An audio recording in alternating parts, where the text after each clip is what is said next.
This week we're studying Parashat Pekudei, and Rav Shimshon Pincus is going to share with us a fascinating insight that every single human being ought to know.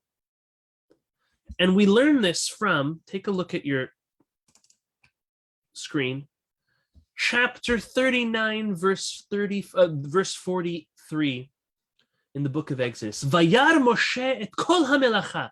Now Moses saw the entire work, vehine asu ota, and he sees that Bnei Israel, they did it.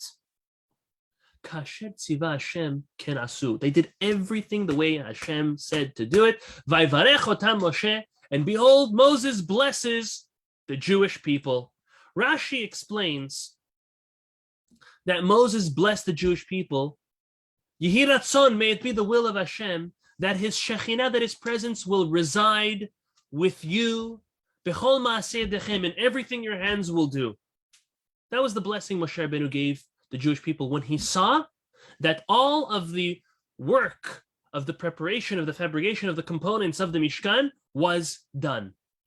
So Rav Pincus says, Moses blesses the Jewish people on the account of putting in effort to build the Mishkan. But it's interesting to note that the verse says, Kasher tziva Hashem ken asu. As Hashem commanded them to do, they did. Meaning that Bnei Israel were commanded to do this. There wasn't something like out of volition. They were obligated to do this, and it seems like if they would not have done it, there would have been some type of punishment or some type of punishment, some type of consequence or repercussion. But nevertheless, even though they were obligated to do this, it wasn't like a choice.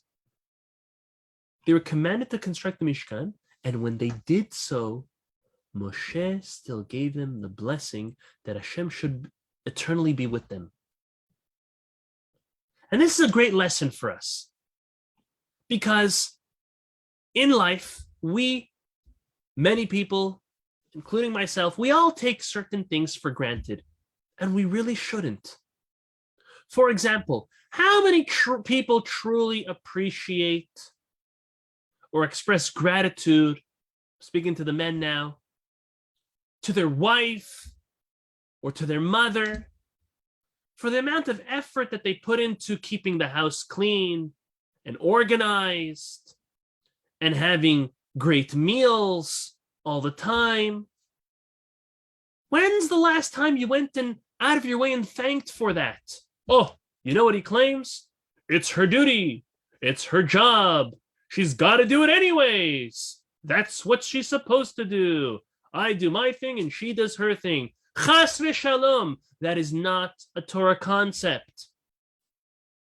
Because we see that even though the Jewish people were commanded to make the Mishkan, Moshe still went and blessed them for it. He said, wow, thank you. This is amazing. Many just take these things for granted. And we learn that we're not allowed to. Not at all.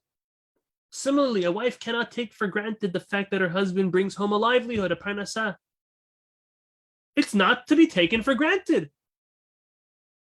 Just like not everyone's homes are organized and clean and there's food on the table, so too not everyone's able to provide for their family or provide that easily.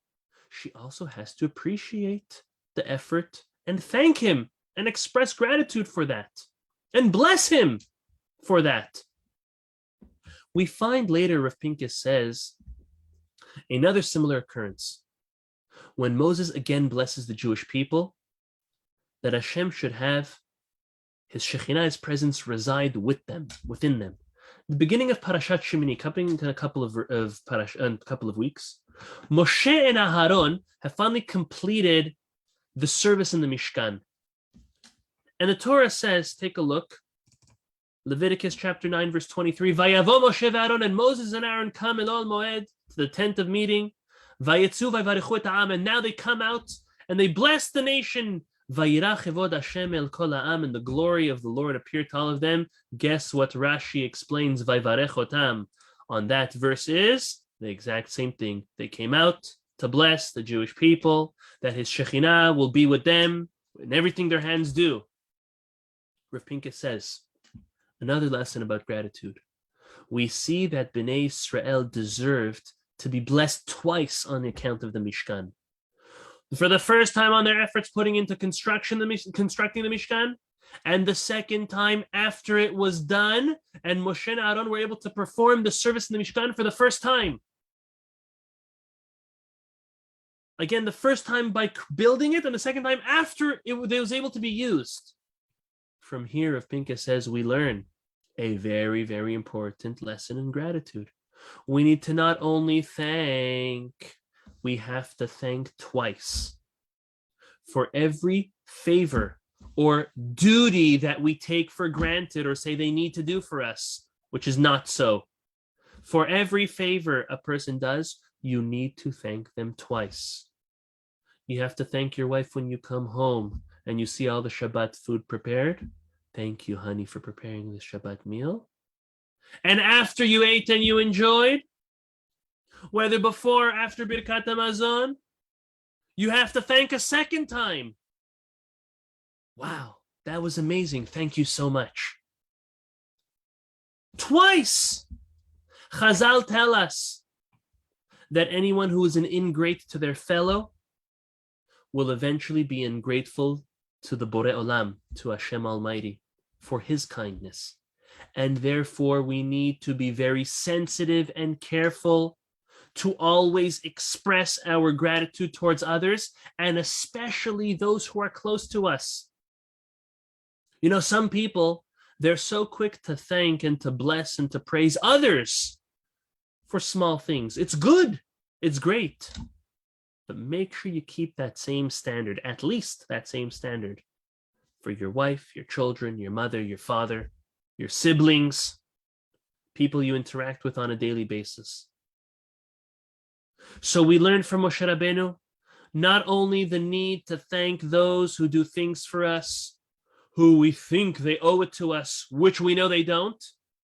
But even if someone's commanded and obligated to do something, you still need to thank them. But you not only need to thank them, you need to thank them twice, before the favor is done and after the favor is done for us. That's the first piece from Rav Pincus I wanted to share with us, and now there's another. The Torah tells us in chapter 40, verse 18, that Moshe Rabbeinu was the one who set up. He erected the Mishkan. Vayakem Moshe et HaMishkan. He put it all together, and he puts the sockets and the planks and the bars and the pillars all into place. On this very special day when Moshe Rabbeinu inaugurated the Mishkan, there's a famous Rashi that quotes on a pasuk in Shir HaShirim that tells us something very important. The pasuk in Shir HaShirim is in chapter 3, verse 11. Shir HaShirim says as follows: Tzena orena benot Zion b'melech Shlomo. Go out, O daughters of Zion, and gaze upon King Solomon. Ba'atara shitara lo imo. Upon the crown which his mother crowned him with. B'yom hatunato uvyom simchat libo. On the day of his chatunato, of his marriage, on the day, the joy of his heart.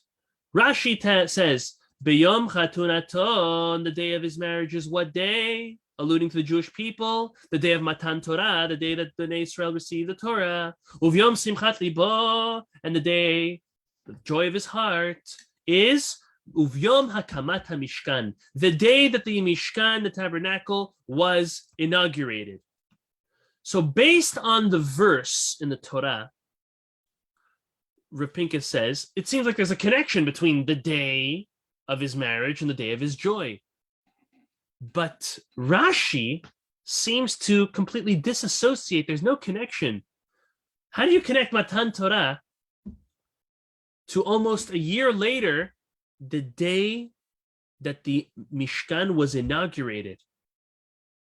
So again, the question is from the verse, it seems like they're connected, but it seems like they're not connected on the way Rashi is explaining them.